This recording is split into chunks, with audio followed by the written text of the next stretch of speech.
Desde septiembre del 2007 entró a trabajar como colaboradora especial en la cadena SER, llegando a dirigir el programa Vivir, que son 2 días, hasta el 2012, fecha en la que fue nombrada directora del diario digital Huffington Post. Y desde entre junio del 2018 y el 21, nuestra compareciente fue subdirectora del País, del diario El País, y, como digo, desde junio del 21 es actualmente directora de contenidos de la cadena SER. Por las redes, por las plataformas y por las webs circula una cantidad de información tóxica que resulta muy difícil de digerir. Tenemos informaciones absolutamente falsas, abiertamente bulos o fake news, y otras que son sencillamente engañosas y que resultan más peligrosas precisamente por eso, porque hay un componente cierto, el cual se manipula, se transforma para acabar tomando una forma radicalmente distinta. Tenemos relatos alterados o alternativos de hechos que son objetivamente comprobables, pero luego también de otros que son tan marcianos que resulta imposible ni de confirmar ni de desmentir. Por ejemplo, todas esas teorías de la conspiración que en el fondo lo que hacen es alimentar nuestras peores pesadillas. Gracias, señora Domínguez, por su tiempo y por su análisis sobre el fenómeno de la desinformación. La desinformación es una preocupación para todos aquellos que queremos una sociedad unida, porque es una sociedad desinformada, es una sociedad dividida, enfrentada, y es una sociedad que toma decisiones sostenidas en mentiras, mentiras difundidas por alguien bajo un interés económico, político, electoralista. Pero ¿dónde está el origen de la desinformación? ¿Quién quiere una sociedad desinformada, enfrentada y dividida? Normalmente, como ha hecho usted, se habla del origen de la desinformación y se pone el foco en partidos políticos, en gobiernos extranjeros, en las redes sociales. Sin embargo, pocas veces se pone el foco sobre los medios de comunicación. Paradójicamente, vemos cómo en numerosas ocasiones son los medios de comunicación los que difunden noticias falsas de manera intencionada para distorsionar la realidad. Lo hemos visto de una manera muy evidente durante la pandemia. Recuerdo que en marzo de 2020, en la mayor parte de los medios, sobre todo en la televisión, pero también en medios como el suyo, se nos decía que no había de qué preocuparse, como decía el Gobierno. Incluso quienes cuestionaban la versión oficial del Gobierno, en algunos medios de comunicación, se decían que eran alarmistas. Ustedes mismos, en la cadena SER, publicaron esta noticia el 3 de febrero de 2020. ¿Por qué no hay que alarmarse con el coronavirus? Después, durante la pandemia, vimos cómo todos los medios de comunicación publicaron una portada que decía: de la pandemia saldremos más fuertes, cuando todo el mundo veía que humanamente y económicamente de la pandemia no íbamos a salir más fuertes.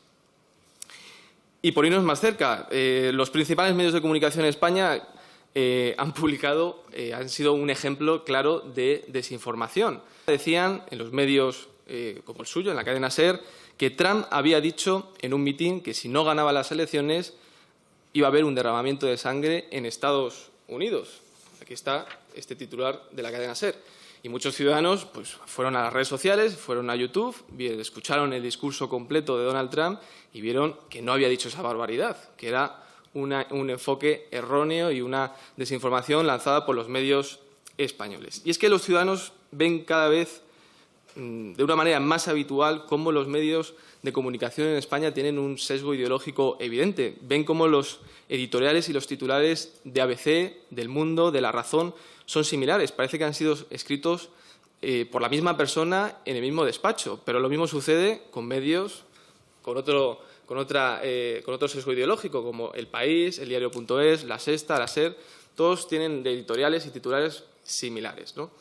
Y esto es algo que es preocupante para España, lo es también para los que nos hemos dedicado al periodismo. Yo menos años que usted. Yo he estudiado periodismo en la misma facultad, en Ciencias de la Información de la Universidad Complutense, y nos preocupa el fenómeno de la desinformación, primero por la falta, porque ataca la calidad democrática, pero también porque ataca la calidad en el periodismo. Y es que tradicionalmente se decía que el periodismo era el cuarto poder, que los periodistas eran los perros guardianes de la democracia, porque defendían a los ciudadanos de los abusos del poder político, del poder económico, de sus mentiras, etcétera, ¿no? Sin embargo, hemos visto, los ciudadanos han percibido cómo ese perro guardián pues poco a poco se ha ido domesticando. El poder político ha ido domesticando ese perro guardián a través de la financiación, de la publicidad institucional. Usted en su intervención lo decía precisamente, que había que encontrar el origen de la financiación de la desinformación. Bueno, pues también podemos analizar la publicidad institucional que reciben los medios de comunicación. Por ejemplo, la cadena SER, qué cantidad de su financiación procede del Gobierno de la Nación o de los gobiernos autonómicos, ¿no? Decía el periodista y ensayista polaco Kapuscinski que cuando se descubrió que la información era un negocio, la verdad dejó de ser importante. Y por eso le pregunto, ¿ha olvidado el periodismo actual su vocación de contar la verdad a los ciudadanos? ¿Considera usted que los medios de comunicación provocan también desinformación? ¿Cuáles son las causas? ¿Cómo se puede evitar? Y usted ha hablado del término Nini digital, hablando de que los jóvenes ni se informan ni se interesan.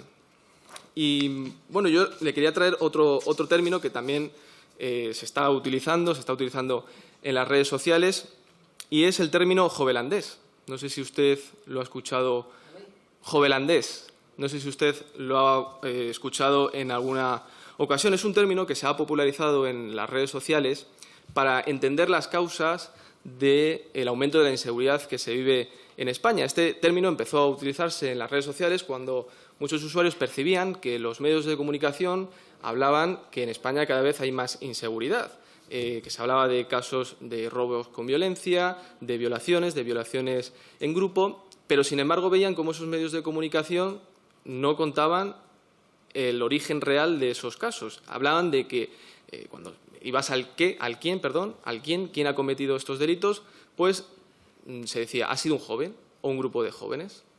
Eso es lo que dicen los medios de comunicación. Pues bien, la RAE, hace unos días, en Twitter, una usuaria le preguntaba a la RAE qué significa jovelandés. Y la RAE decía, en efecto, en páginas de Internet y redes circulan términos como jovenlandia o jovelandés como topónimo, gentilicio irónico para aludir a los jóvenes de origen extranjero que aparecen en noticias generalmente como autores de delitos y que los medios ocultan de manera obvia esa nacionalidad. Entonces, me gustaría saber por qué ustedes, en los medios de comunicación, de manera habitual, no cuentan, no informan del origen de la delincuencia.